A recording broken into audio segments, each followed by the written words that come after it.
When it comes to Siege, there tends to be a lot of negativity in the community towards the game, and so today we are here to talk about the positives within the game. And so here are 30 positive changes Siege has made. Starting off with a fan favorite, cross progression.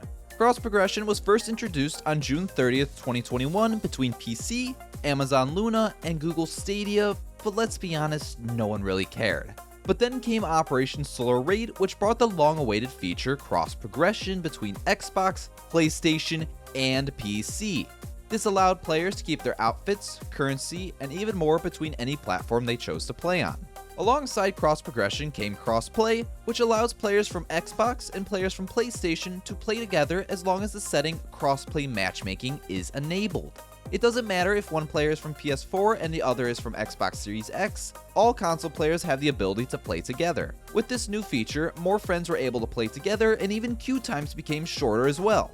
Another feature that allowed friends to play together was the introduction of Ranked 2.0, but let's back it up first. When Ranked was first ever playable, players from any rank were able to squad up and queue together until Operation Ember Rise came along. Ubisoft had introduced an MMR restriction, which meant there could not be a bigger gap than 1,000 MMR between the players with the highest and lowest MMR in the squad in order to play. This then made the community quite furious because players could not play with their friends. Later, the restriction was decreased from 1,000 to 700 MMR, but still remained until Rank 2.0 was released. Don't get me wrong, Rank 2.0 has its problems, but at least we can now play Ranked with any of our friends. Perhaps Ranked isn't your game of choice and you prefer Quick Match, formerly known as Casual. Well, a problem you may have encountered prior to Operation Shadow Legacy was the vote to kick feature. If enough players on one team had voted to kick a certain player, said player would be removed. This was originally in Ranked as well prior to Operation Red Crow, but has now been completely removed from the game entirely with the release of Shadow Legacy. In like manner, buying attachments for weapons was also removed. Back during Siege's early years, if players wanted to add attachments to their weapon of choice, they'd be required to purchase their desired attachment. This could cost anywhere up to 250 renown per attachment, per gun, per operator. Thankfully, buying attachments was removed in Year 3 Season 1 because otherwise, we would probably be broke. And for the attachments we did buy, Ubisoft, don't go thinking we have forgotten about our refund. Something you may have forgotten though is how reinforcements worked back in the day. Originally, operators on defense only came equipped with 2 reinforcements in their loadout. Some players also had a bad habit where they wouldn't use any of the reinforcements, then go spawn peek, then die. Fortunately, Operation Shadow Legacy brought in the reinforcement pool where all 5 defensive members can now collectively use a total of 10 reinforcements per round. While this change may seem small to you, it actually allowed for unpopular sites to be held more frequently because players who actually played site had access to all 10 reinforcements, so no wall went unfortified.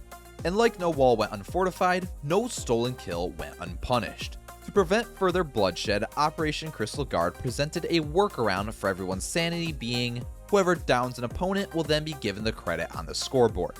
What will also show up on the scoreboard is minus 100 points if you happen to murder a teammate during prep phase, well, at least until Year 7 Season 4, because since then, this has no longer been possible. Smoke mains were more than happy with this change, as their patience was no longer tested when trying to make a rotate hole and their teammates would just constantly walk in front of them asking to get shot. Equally important, Ubisoft added a much needed feature, reverse friendly fire. Without this, players were able to shoot one another as much as they wanted and could kill each other until one of them ended up getting removed from the match. Thankfully, players are now able to turn on reverse friendly fire if they are wrongfully killed by their teammate, which prevents them from being killed further. You can also turn on advanced drone deployment. Believe it or not, back in the day, when you wanted to drone, you would be forced to pull out your camera as soon as you deployed your drone for surveillance.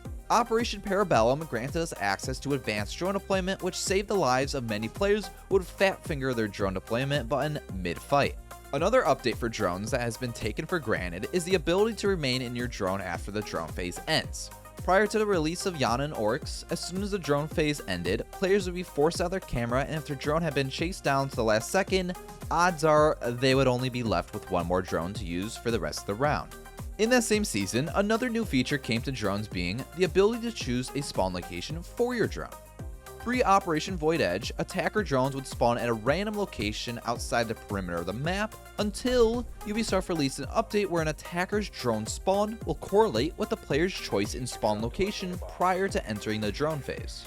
Enough about droning. Let's look at a positive change made for the cosmetic enthusiasts out there. Crystal Guard gave us our first look at being able to mix elite skins with other outfits and headgears, however, this was not perfect. If you didn't wear the Elite Operator's uniform, you wouldn't have access to Elite Card, Elite Gadget, nor Elite Animation.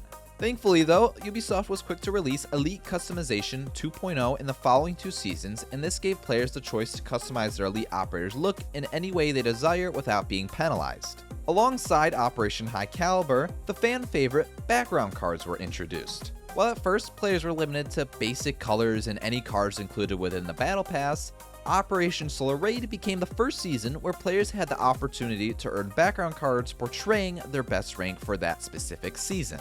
What also got better over time is Ranked. Well, the gameplay part at least. Ranked 2.0 is for another time. Operation Phantom Sight removed both Secure Area and Hostage from the Ranked playlist.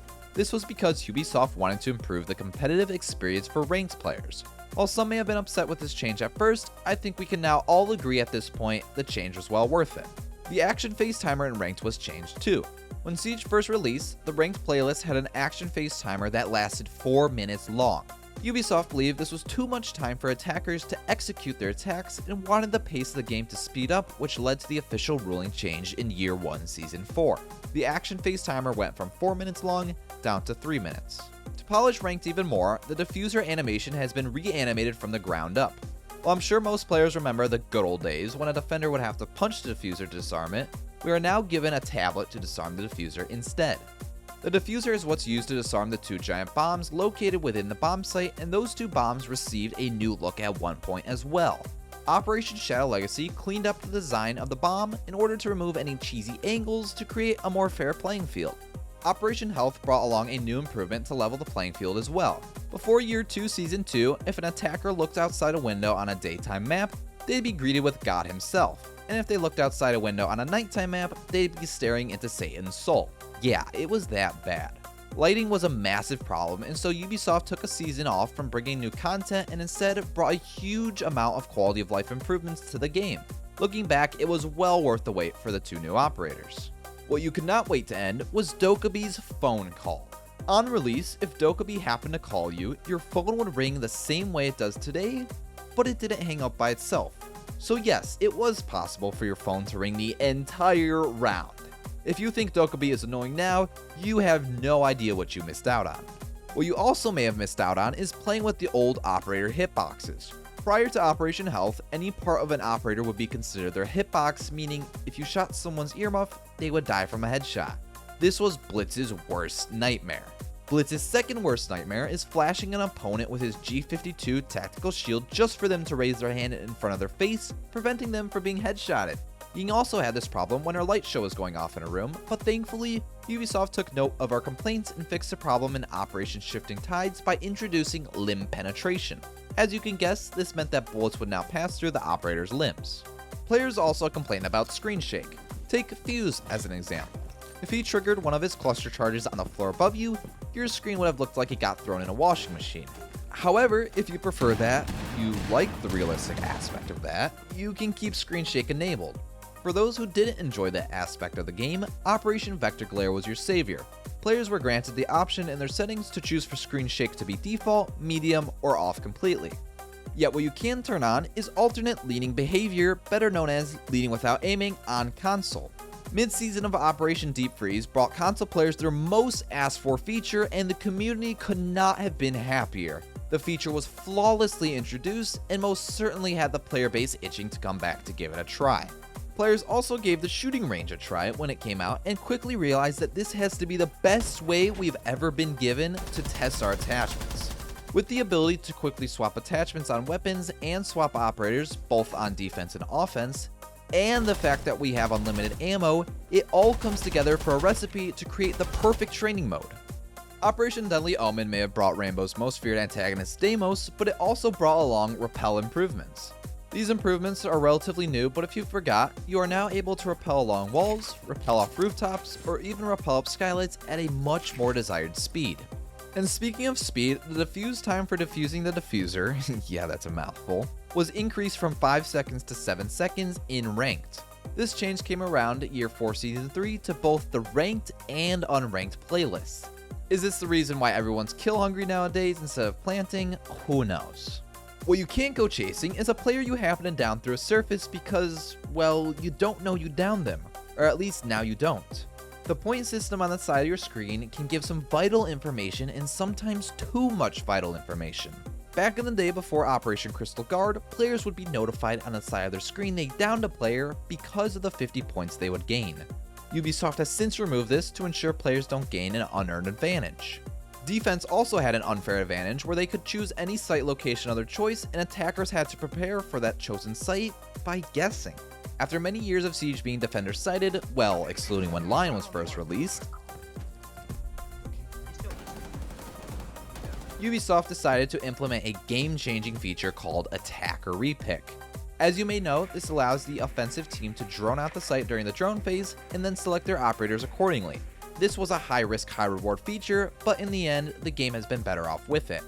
And to finish off, let us go back in time where every, and I mean every single person who played Siege had a vendetta against metal bars.